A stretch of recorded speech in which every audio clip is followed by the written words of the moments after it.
रानी Mukherjee Hindi film industry की एक जानी मानी और सम्मानित अभिनेत्री हैं, जिन्हें उनके मजबूत अभिनय, गहरी आवाजें और आत्मविश्वास से भरी अदायगी के लिए जाना जाता है। उनका जन्म 21 मार्च 1978 को मुंबई में हुआ था। वे एक फिल्मी परिवार से आती हैं। उनके पिता राम मुखर्जी फिल्म निर्देशक थे और उनकी मां कृष्णा मुखर्जी एक प्रशिक्षित गायिका थी। इसलिए बचपन से ही रानी का माहौल कला और संगीत से जुड़ा रहा। रानी पढ़ाई में ठीक थी, लेकिन उन्हें शुरू से नृत्य और अभिनय में रुचि थी। उन्होंने भरतनाट्यम नृत्य भी सीखा। रानी स्वभाव से शांत और थोड़ी संकोची थी, लेकिन अंदर से बहुत मजबूत थी। उन्होंने अपने फिल्मी करियर की शुरुआत 1996 में बंगाली फिल्म बियर फूल से की। इसके बाद 1997 में उनकी पहली हिंदी फिल्म राजा की आएगी। बारात आई इस फिल्म में उन्होंने एक ऐसी लड़की का किरदार निभाया जो अन्याय के खिलाफ लड़ती है।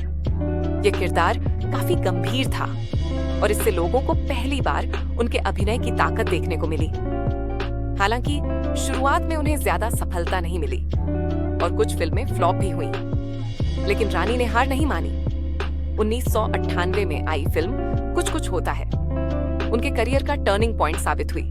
इसमें उन्होंने टीना का छोटा लेकिन यादगार रोल निभाया और इसी फिल्म से उन्हें बड़ी पहचान मिली। इसके लिए उन्हें फिल्म फेयर अवार्ड भी मिला। इसके बाद उन्होंने गुलाम में आमिर खान के साथ काम किया और फिल्म का गाना आती क्या खंडाला बहुत लोकप्रिय हुआ। लेकिन इससे भी ज्यादा लोगों को रानी का आत्मविश्वासी अभिनय पसंद आया। 2002 में आई फिल्म साथिया ने उन्हें एक गंभीर और परिपक्व अभिनेत्री के रूप में स्थापित कर दिया। इस फिल्म में उन्होंने एक आम लड़की की शादी के बाद की जिंदगी, संघर्ष और भावनाओं को बहुत सच्चाई से दिखाया। इसके बाद रानी ने वीर जारा, हम तुम, युवा, ब्लैक बंटी और बबली, कभी अलविदा न कहना और नो वन किल्ड जेसिका जैसी कई शानदार फिल्मों में काम किया। खासकर फिल्म ब्लैक में एक अंधी गूंगी लड़की का किरदार निभाकर उन्होंने सभी को हैरान कर दिया और कई पुरस्कार जीते। रानी उन अभिनेत्रियों में से हैं जिन्होंने महिला प्रधान फिल्मों को नई पहचान दी। उन्होंने हमेशा ऐसे किरदार चुने जो मजबूत, आत्मनिर्भर और सोचने वाले हों। निजी जीवन की बात करें तो रानी ने 2014 में फिल्म निर्माता आदित्य चोपड़ा से शादी की और उनकी एक बेटी है जिसका नाम आदिरा है। शादी के बाद भी रानी ने अभिनय नहीं छोड़ा और हिचकी, मर्दानी और मर्दानी 2 जैसी फिल्मों से ये साबित किया कि उम्र कभी प्रतिभा की सीमा नहीं होती। रानी मुखर्जी आज भी बॉलीवुड में सम्मान के साथ देखी जाती है, क्योंकि उन्होंने केवल ग्लैमर पर नहीं बल्कि मेहनत, सच्चे अभिनय और अच्छे किरदारों पर भरोसा किया। उनका जीवन उन लोगों के लिए प्रेरणा है जो कठिनाइयों के बावजूद अपने सपनों को छोड़ते नहीं हैं। रानी मुखर्जी अपने लंबे करियर में ज्यादातर समय अपने काम और अभिनय के लिए जानी गईं, लेकिन फिर भी कुछ मौकों पर वे विवादों में भी रही हैं। एक बड़ा विवाद उस समय सामने आया जब उनके कुछ इंटरव्यूज में दिए गए बयानों को लेकर लोगों ने नाराजगी जताई। कई लोगों को लगा कि उनके शब्द संवेदनशील मुद्दों पर ठीक तरह से नहीं रखे गए, जिसके कारण सोशल मीडिया पर उनकी आलोचना हुई। हालांकि रानी ने बाद में ये साफ किया कि उनका इरादा किसी की भावनाओं को ठेस पहुंचाने का नहीं था।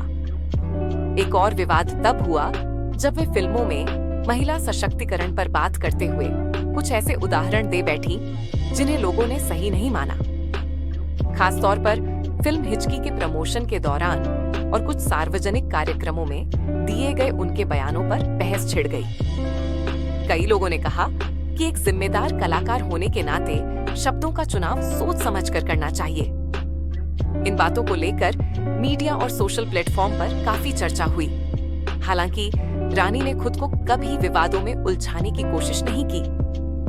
इसके अलावा रानी मुखर्जी पर यह आरोप भी लगते रहे कि वे इंडस्ट्री में इनसाइडर होने का फायदा उठाती हैं, खासकर क्योंकि वे यशराज फिल्म से लंबे समय से जुड़ी रही हैं और आदित्य चोपड़ा की पत्नी हैं। कुछ लोगों ने इसे नेपोटिज्म से जोड़कर देखा, लेकिन रानी ने हमेशा यही कहा कि उन्होंने अपने अभिनय और मेहनत से अपनी पहचान बनाई है। कुल मिलाकर देखा जाए तो रानी मुखर्जी के विवाद बहुत सीमित और हल्के रहे हैं। और उनका करियर इन विवादों से ज्यादा उनकी मेहनत, प्रतिभा और दमदार अभिनय के लिए याद किया जाता है।